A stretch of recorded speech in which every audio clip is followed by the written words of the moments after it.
When I was growing up, there was a saying around town. Tulsa had displaced Peoria as the test marketing capital of the country. If you wanted to try out a new product, you should bring it to Tulsa because it was the most boring, Midwestern milquetoast place you could imagine. And there was another saying, which is still popular, that Tulsa has more churches per capita than any city in the United States. And something rings true about that. But it turns out that both of these statements are just folklore.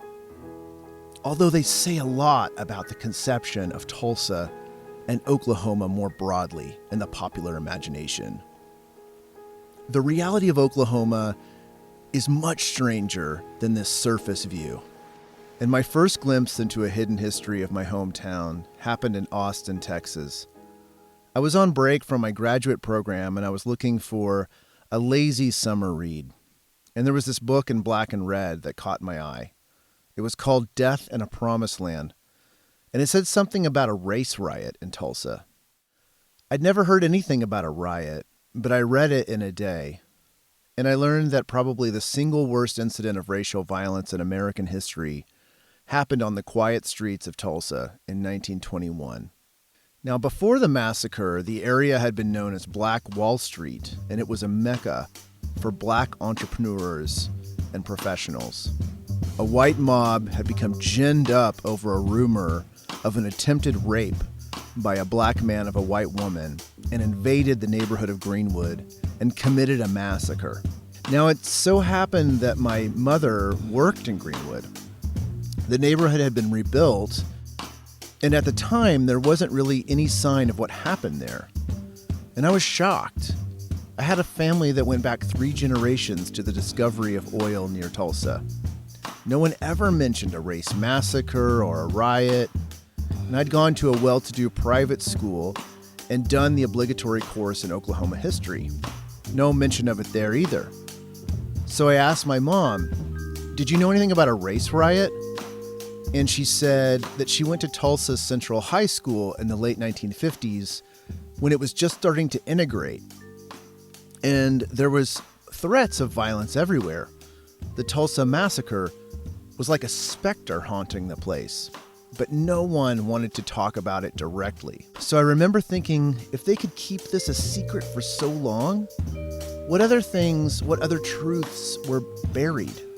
And so my book is an attempt to find out what stories have been repressed and why. For me, the through line is oil. It was oil that brought my great-grandfather, Russell Cobb, to Tulsa in the 1920s. And at that time, Tulsa was the oil capital of the world.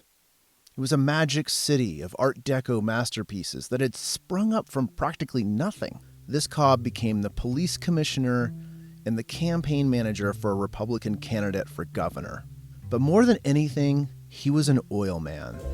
And his son, also named Russell Cobb, was an oil man as well. They were wealthy people in the golden age of Tulsa, and the money came easy. And then it didn't. By the 1960s, something had gone terribly wrong. My great-grandfather checked himself into the Hotel Tulsa, the nicest hotel in town, and shot himself in a bathtub. His son lost even more money, and by the time I was born, the fortune had vanished. Why? What had happened? I think there's something about our relationship with oil that gives rise to spectacular riches and even more dramatic downfalls. And so as I looked into my own family's work in the oil industry, I came across some stories in the Oklahoma oil patch that just blew my mind.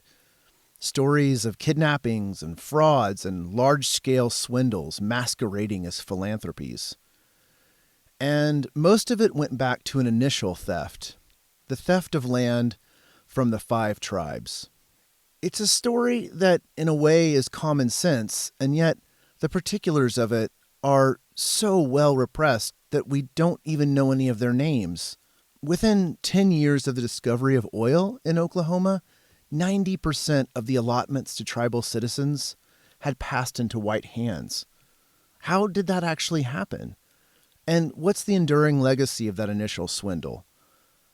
We need to come to terms with that because oil is still a main driver of life in Oklahoma. The industry has produced some of the richest men in the nation, some of whom set current policies.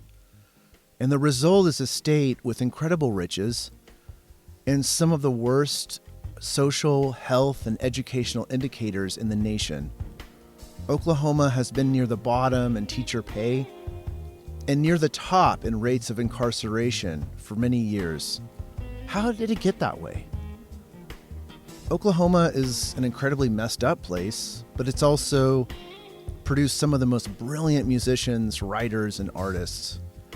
And so my book, The Great Oklahoma Swindle, is a love letter of sorts, a love letter of contradictions to a place that America has taken for granted for too long.